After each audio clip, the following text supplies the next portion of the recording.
ദൈവത്തിന് മുമ്പിൽ നമ്മുടെ നിസ്സഹായാവസ്ഥകളൊക്കെ തുറന്നു പറയുമ്പോൾ തൻ്റെ മക്കൾക്ക് വേണ്ടി ഉടനടി ദൈവത്തിൻ്റെ പ്രവൃത്തി വെളിപ്പെടുമെന്നുള്ളതാണ് യാഥാർത്ഥ്യമായ കാര്യം. മോർണിംഗ് മന്നായിലേക്ക് എല്ലാ പ്രിയപ്പെട്ട സ്വാഗതം. നല്ലൊരു ദിവസം ഇന്ന് ദാനമായിട്ട് ദൈവം നമുക്ക് ദാനം തന്നു. കർത്താവിൻ്റെ മുഖത്തേക്ക് നോക്കുന്ന, പ്രാർത്ഥിക്കുന്ന, ദൈവശബ്ദം കേൾക്കുന്ന ആരെയും ദൈവം എന്ത് ചെയ്യത്തില്ല, ലജ്ജിപ്പിക്കത്തില്ല. നമ്മുടെ ഓരോരുത്തരെയും അനുഭവം അതല്ലേ, ദൈവം ലജ്ജിപ്പിക്കത്തില്ല. ഹല്ലേലൂയ. യഹോശഫാത്തിൻ്റെ ലൈഫുമായിട്ട് ബന്ധപ്പെട്ടു കർത്താവ് നമ്മളോട് ഈ ദിവസങ്ങളിൽ സംസാരിച്ചുകൊണ്ട് ഇന്നലെ നമ്മൾ ചിന്തിച്ച് നിർത്തിയത് യഹോശഫാത്ത് ദൈവത്തോട് പ്രാർത്ഥിക്കുന്നൊരു പ്രാർത്ഥനയാണ്. 2 ദിനവൃത്താന്തം 20:12 നമ്മളത് കാണുന്നത്. ഞങ്ങളുടെ നേരെ വരുന്ന ഈ വലിയ സമൂഹത്തോട് എതിർപ്പാൻ ഞങ്ങൾക്ക് ശക്തിയില്ല, എന്ത് ചെയ്യേണ്ടു എന്നറിയുന്നില്ല, എങ്കിലും ഞങ്ങളുടെ കണ്ണുകൾ നിങ്ങളിലേക്ക് തിരിഞ്ഞു. ഇതാണ് നമ്മൾ ഇന്നലെ ചിന്തിക്കാനായിട്ട് ഇടയായിത്തീർന്നത്. അതിനകത്ത് ദൈവം എങ്ങനെയാണ് യഹോശഫാത്തിനോട് പ്രവർത്തിച്ചത്, ദൈവം എങ്ങനെയാണ് അവന് മറുപടി കൊടുത്തത്, നമ്മളിന്ന് ശാന്തമായിട്ട് ചിന്തിക്കാൻ പോവാണ്. 14-ാമത്തെ വാക്യം. അപ്പോൾ സഭാമധ്യേ വെച്ച് യഹോവയുടെ ആത്മാവ് ആസാഫിൻ്റെ പുത്രന്മാരിൽ മത്തന്യാവിൻ്റെ മകനായ എയ്യേലിൻ്റെ മകനായ ബെനായാവിൻ്റെ മകനായ സക്കരിയാവിൻ്റെ മകൻ യഹസിയേൽ എന്നൊരു ലേവ്യൻ്റെ മേൽ വന്നു. അവൻ പറഞ്ഞത് എന്തെന്നാൽ, യഹൂദ്യരൊക്കെയും യെരൂശലേം നിവാസികളും യഹോശഫാത്ത് രാജാവുമായുള്ളവരെ കേട്ടുകൊള്ളുവീൻ. യഹോവ ഇപ്രകാരം നിങ്ങളോട് അരുളിച്ചെയ്യുന്നു, ഈ വലിയ സമൂഹ നിമിത്തം ഭയപ്പെടരുത്, ഭ്രമിക്കുകയുമരുത്. യുദ്ധം നിങ്ങളുടേതല്ല, ദൈവത്തിൻ്റെതത്രേ. എനിക്ക് ശക്തിയില്ല, എന്നെക്കൊണ്ട് കഴിയത്തില്ല, ഞാൻ ഈ വിഷയത്തിനകത്ത് നിസ്സഹായനാണ് എന്ന് പറഞ്ഞ് ആരെങ്കിലും എന്നെ കേൾക്കുന്നുണ്ടോ? നിങ്ങളോടാണ് ഈ ദൈവത്തിൻ്റെ ആലോചന പറയുന്നത്. അത് വേറൊന്നുമല്ല, ദൈവത്തിന് നിങ്ങളോട് സംസാരിക്കാനായിട്ടുണ്ട്. ആ ശബ്ദം ഇങ്ങനെ, ഈ വിഷയത്തെ ഓർത്ത് നീ ഭയപ്പെടണ്ട, ഇതിനെ ഓർത്ത് നീ ടെൻഷൻ അടിക്കണ്ട, ഇതിനെ ഞാൻ കൈകാര്യം ചെയ്യാൻ പോകുന്നു. ആമേൻ. ഇതിനെ ഞാൻ കൈകാര്യം ചെയ്യാൻ പോകുന്നു. അതേ പ്രിയപ്പെട്ടവരെ, നിനക്ക് ഹല്ലേലൂയ കൈകാര്യം ചെയ്യാൻ പറ്റാത്ത ചില പ്രയാസമേറിയ വിഷയങ്ങൾ ഓർക്കുമ്പോഴൊക്കെ അത് ടെൻഷനാണ് അല്ലേ, ഓർക്കുമ്പോഴൊക്കെ ബലം നഷ്ടപ്പെടുന്നത് പോലെ അല്ലേ. ഹല്ലേലൂയ. മറ്റ് കാര്യങ്ങളൊന്നും ശ്രദ്ധിക്കാൻ കഴിയാതെ ആകുല ചിത്തനായി ആ വിഷയത്തെ ഓർത്ത് രാത്രിയെ പകലാക്കി ടെൻഷൻ അടിച്ച് വളരെ വിഷമത്തിലൂടെ പോകുന്നവർ ഇപ്പോൾ എന്നെ കേട്ടുകൊണ്ടിരിക്കുന്നു. ആത്മനിയോഗത്തോടെ ഞാൻ നിങ്ങളെ നോക്കി പ്രവചനാത്മാവിൽ വിളിച്ചു പറയുകയാണ്, ആ വിഷയം ദൈവം ഏറ്റെടുത്ത് കഴിഞ്ഞു. ദൈവത്തിൻ്റെ കരങ്ങളിലല്ലേ നിങ്ങൾ കൊടുത്തത്?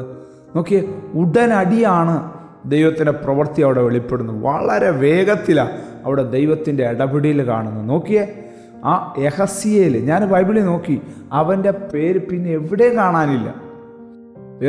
ഒരിടത്തും അവനുമായിട്ട് ബന്ധപ്പെട്ടുള്ള വേറെ ഒരു പ്രവചനം കാണുന്നില്ല.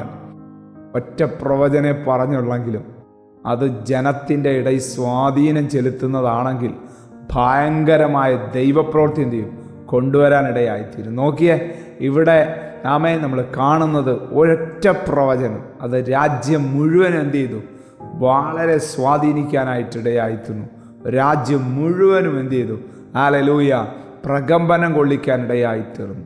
അതേ പ്രിയപ്പെട്ടവരെ, ദൈവം തൻ്റെ അഭിഷക്തന്മാരിലൂടെ തൻ്റെ ശബ്ദം നമ്മളോട് പറഞ്ഞ് ആ വിഷയത്തിനകത്ത് നമ്മൾ എന്ത് ചെയ്യും, ധൈര്യപ്പെടുത്തുവാൻ ഇടയായിത്തീരും. ബൈബിളിലുടനീളം നിങ്ങൾ നോക്കിയ നെഹമ്യാവിൻ്റെ നേതൃത്വത്തിൽ, എസ്രായുടെ നേതൃത്വത്തിൽ മതിൽ പണിയുമ്പോൾ, ആലയം പണിയുമ്പോൾ സൻബല്ലത്ത്, തോബിയാവ്, അങ്ങനെയുള്ള പ്രിയപ്പെട്ടവരൊക്കെ വാക്കുകൾ കൊണ്ട് അവരെ തകർക്കാൻ നോക്കുന്നത് നമുക്ക് കാണുവാൻ കഴിയും. സെരുബ്ബാബേലിൻ്റെ നേതൃത്വത്തിൽ ആലയം പണിയുമ്പോൾ ഹല്ലേലൂയ ശക്തമായ പ്രതികൂലങ്ങൾ നേരിടാനിടയായിത്തീർന്നു. പക്ഷേ ഹഗ്ഗായിയെ പോലുള്ള പ്രവാചകന്മാരെ ദൈവം എഴുന്നേൽപ്പിച്ച് ജനത്തെ എൻകറേജ് ചെയ്ത് ബലപ്പെടുത്തി ദൈവം കൂടെ ഉണ്ടെന്നുള്ള സന്ദേശം നൽകിത്തന്ന് അവരെ മുന്നോട്ട് നയിക്കാനിടയായിത്തീർന്നു. ഈ പ്രഭാതത്തിൽ ഈ സന്ദേശം ഇവിടെ അവസാനിപ്പിക്കുമ്പോൾ ആത്മാവ് നിങ്ങളോട് പറയുന്ന ശബ്ദം ഇത്രയേ ഉള്ളൂ, ആ വിഷയത്തെ ഓർത്ത് നീ ഭയപ്പെടണ്ട, അതിനെ ഓർത്ത് നീ ടെൻഷൻ അടിക്കണ്ട. ദൈവത്തിൻ്റെ കരങ്ങളിൽ കൊടുത്തില്ലേ, ദൈവം അതിനെ ഏറ്റെടുത്ത് കഴിഞ്ഞു. ആമേൻ. ഹല്ലേലൂയ. 2 കാര്യമാണ് നമ്മൾ ചിന്തിച്ച്. ഒരു സാധാരണക്കാരനെ ദൈവം ഉപയോഗിക്കുന്നു. സാധാരണക്കാരനാണെന്ന് പറയുന്നവരാണോ ഞാനും നിങ്ങളും? എന്നാൽ എന്നെയും നിങ്ങളെ ദൈവം ഉപയോഗിക്കാൻ ആഗ്രഹിക്കുകയാണ്. മോശയെ നോക്കിയേ, സാധാരണക്കാരനായിരുന്നില്ലേ, വിക്കനായിരുന്നില്ലേ. ദാവീദിനെ നോക്കിയേ, വെറും ഇടയച്ചിറക്കനായിരുന്നില്ലേ. പത്രോസിനെ നോക്കിയേ, മീൻ പിടിക്കുന്ന മുക്കുവനായിരുന്നല്ലേ. പക്ഷെ അവരെല്ലാവരും അസാധാരണ വ്യക്തിത്വങ്ങളായി മാറിയത് എങ്ങനെയാണെന്ന് ചോദിച്ചാൽ അവരുടെ മേൽ വ്യാപരിച്ച ദൈവകൃപ, ദൈവം അവരോട് ചെയ്യാൻ പറഞ്ഞ കാര്യങ്ങൾ അവരനുസരിച്ചത്, അത് അവരുടെ ലൈഫിനകത്ത് ദൈവപ്രവൃത്തി കൊണ്ടുവന്നെങ്കിൽ ഇന്ന് രാവിലെയും എന്നോട് നിങ്ങളോട് കർത്താവ് പറയുന്നത് അനുസരിക്കുക, അനുഗ്രഹമുണ്ടാകും. അനുസരിക്കുക, അനുഗ്രഹമുണ്ടാകും. ദൈവത്തെ അനുസരിക്കുക, ദൈവിക അനുഗ്രഹമുണ്ടാകും. കണ്ണടയ്ക്കാം, പ്രാർത്ഥിക്കാം. വളരെ ഹൃദ്യമായിട്ട് ഞങ്ങളോട് ഇടപെട്ട ദൈവശബ്ദത്തിന് മുമ്പ് ഞങ്ങളെ സമർപ്പിക്കുന്നു. ദൈവമേ, ആഴമേറിയൊരു ഇടപെടിയിലാണ് കർത്താവ് ഇന്ന് രാവിലെ ഞങ്ങൾക്ക് നൽകി തന്നത്. ഞങ്ങൾ എന്ത് ചെയ്യണം എന്നറിയാതെ പകച്ചു നിൽക്കുന്ന പല പ്രിയപ്പെട്ടവർ ഈ മെസ്സേജ് കേട്ടുകൊണ്ടിരിക്കുന്നല്ലോ. അവരോടായിട്ട് അങ്ങ് അറിയിച്ച ഈ ദൈവാലോചന അവർ ഏറ്റെടുത്ത് കഴിഞ്ഞു കർത്താവേ. ഭയപ്പെടത്തില്ലെന്ന് അവർ അങ്ങയോട് പറയുന്നല്ലോ കർത്താവേ. ഭയപ്പെടത്തില്ല, ഞാൻ ഈ വിഷയത്തിനകത്ത് ടെൻഷൻ അടിക്കത്തില്ല, ദൈവം അതിനെ ഹാൻഡിൽ ചെയ്യാൻ പോവുകയാണ്, ദൈവം അത് ഏറ്റെടുത്ത് കഴിഞ്ഞുവെന്ന് വിശ്വസിക്കുന്നവർ ഹല്ലേലൂയ, ദൈവത്തിന് മഹത്വം കാണാൻ പോകുന്നതിനായിട്ട് ഞങ്ങൾ അങ്ങേ സ്തുതിക്കുന്നു കർത്താവേ. വലിയ ദൈവപ്രവൃത്തിക്കായിട്ട് ഞങ്ങൾ ഒരുമിച്ചൊരുക്കിയാട്ട് മഹത്വം, ബഹുമാനം, പുകഴ്ച അങ്ങേക്ക് യേശുവിൻ നാമത്തിൽ തന്നെ ആമേൻ. നിശ്ചയമായിട്ടും ഒരു ദൈവപ്രവൃത്തി കാണും. God bless you. ദൈവം നമ്മെ അനുഗ്രഹിക്കട്ടെ. Praise the Lord. മോർണിംഗ് മന്ന സന്ദേശം ശ്രവിച്ചുകൊണ്ടിരുന്ന എല്ലാ ദൈവമക്കൾക്കും സ്നേഹവന്ദനം. പാസ്റ്റർ ബിനു വട്ടപ്പാറ. ഈ ദൈവവചന സന്ദേശങ്ങൾ തുടർമാനമായി ലഭിക്കുന്നതിനായി 9745600023 എന്ന വാട്സാപ്പ് നമ്പറിൽ ബന്ധപ്പെടാവുന്നതാണ്. നമ്പർ ഒരു പ്രാവശ്യം കൂടി ആവർത്തിക്കുന്നു: 97 45 60 00 23. ദൈവം നമ്മേവരെയും അനുഗ്രഹിക്കട്ടെ. God bless you.